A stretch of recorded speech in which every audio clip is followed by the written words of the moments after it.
Hello children, welcome back to our science session. In this session, we will be completing chapter 10, reaching the age of adolescence, and also we will be doing revision for our periodic test 2 of the chapter 6, combustion and flame. Let's start about reaching the age of adolescence. In last session, we have discussed about what are the factors that leads to overall well-being of in adolescence, that is, which are very necessary for good reproductive health. We have discussed the factors involved are healthy diet, no tobacco and alcohol use, and physical fitness, etc. So first, let's revise about what is reproductive health.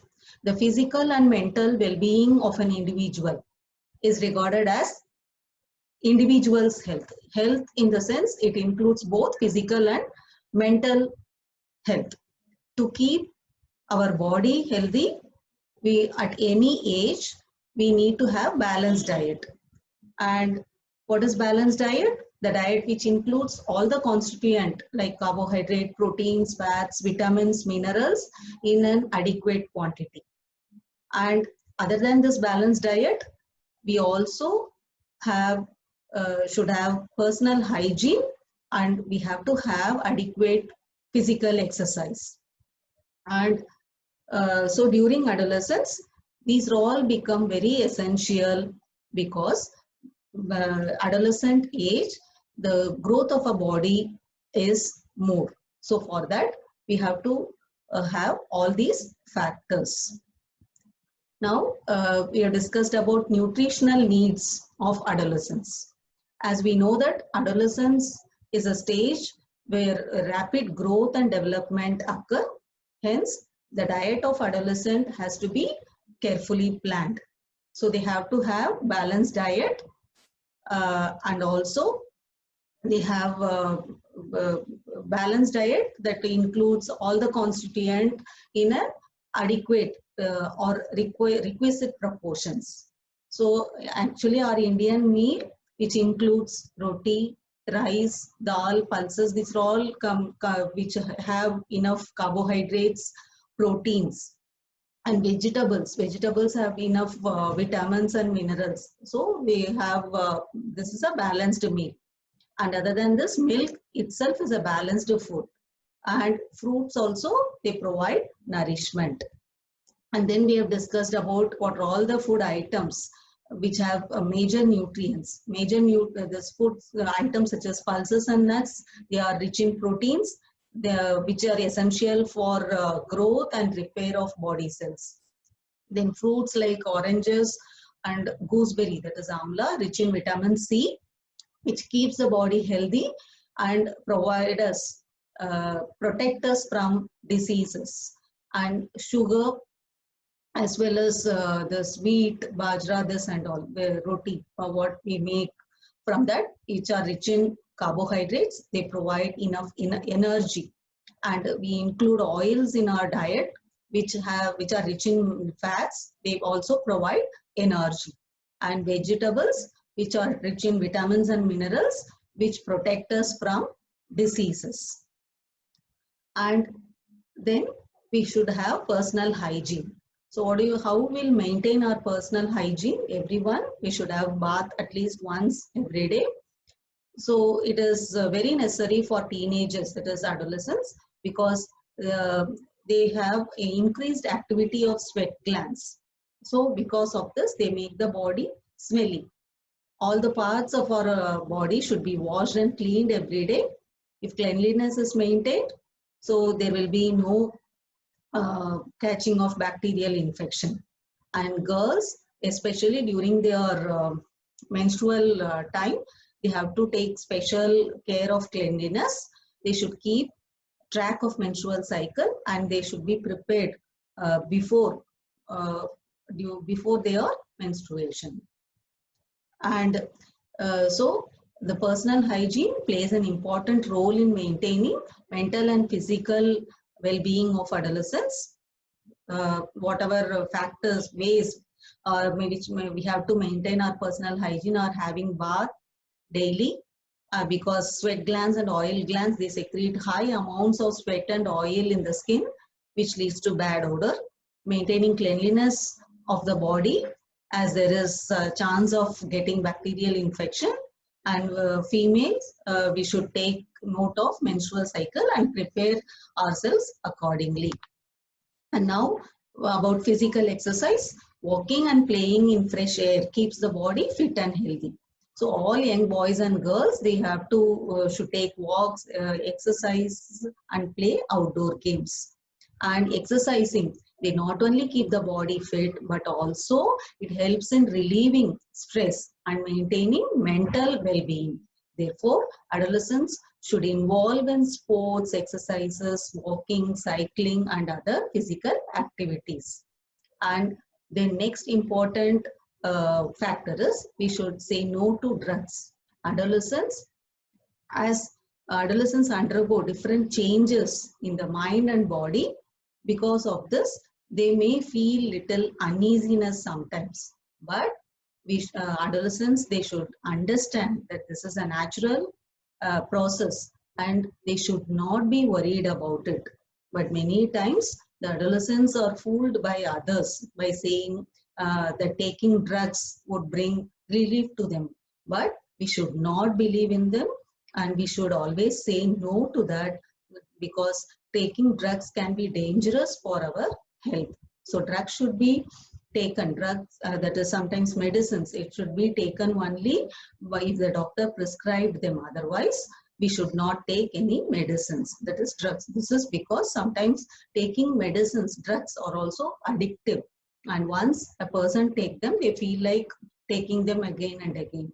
So as a result, mental and physical health of a person starts getting affected due to drugs. Also, taking drugs through syringes, injections, can cause AIDS, that is acquired immunodeficiency disease, because this disease is caused by virus, that is HIV, human immunovirus. This virus that can transmitted from the infected person to another through the use of the same syringe. Other than this AIDS can also transmitted through sexual contact, or it can be transmitted from the infected mother's milk. So so we should be very careful about this drugs. Now next, let us discuss about myths, taboos, and what we should do and what we should not do.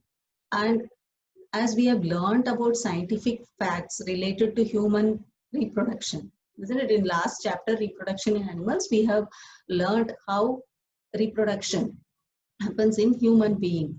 But there are many wrong notions we should now which we should now able to discard. We should able to avoid as informed adolescents. For example, there are myths and taboos regarding bodily changes that adolescents experience.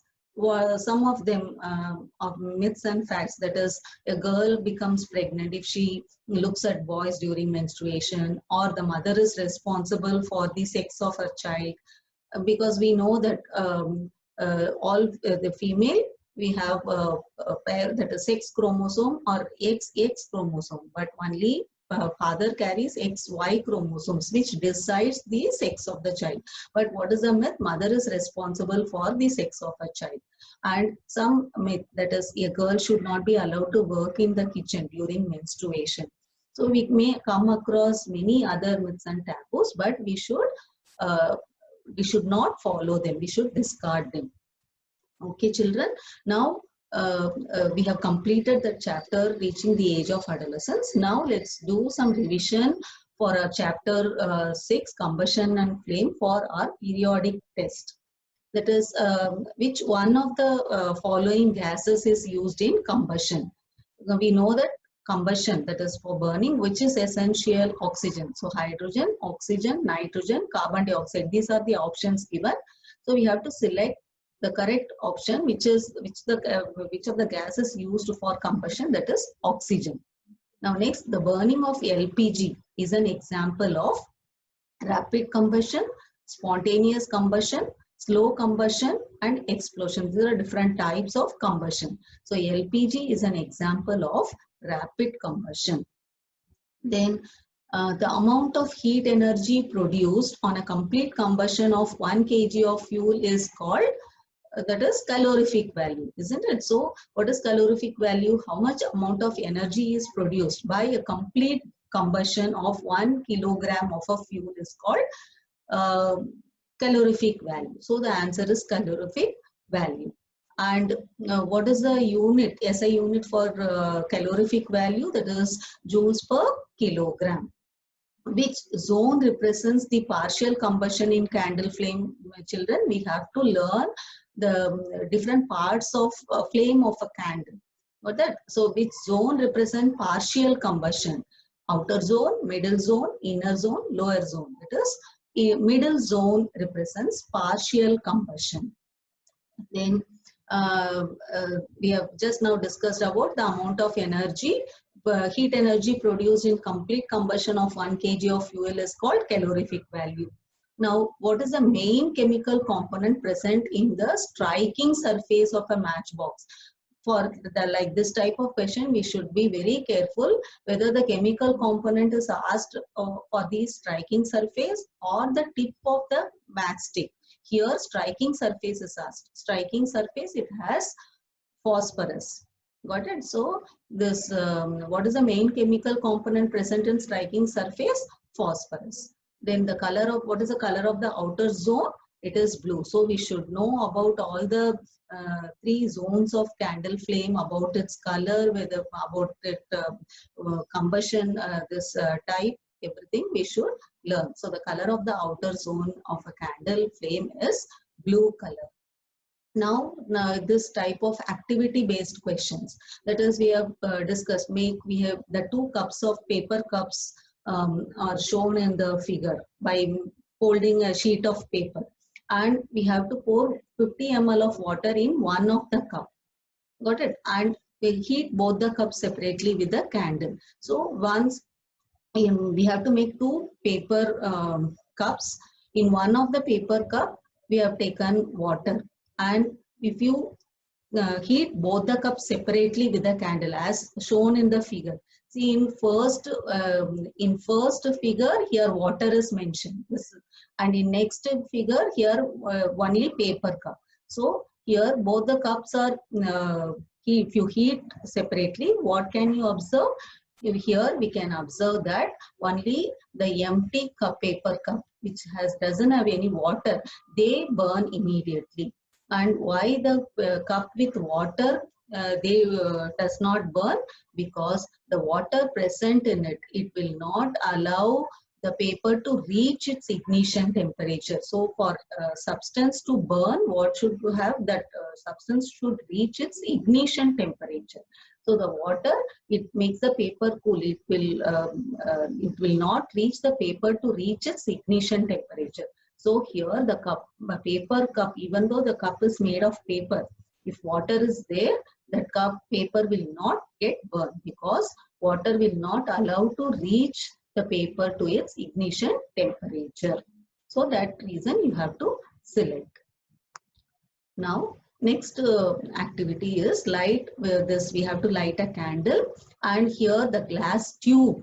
A glass tube in the sense both the end will be open, and we have to hold the glass tube with a pair of tongs, and we have to introduce in the dark zone, that is in the low dark zone of the candle flame, and then by keeping it for some time. Now if you keep a burning matchstick near the other end of the glass tube, what do you see? We can see a flame. What produces a flame here? That is, we know that the substance which vaporize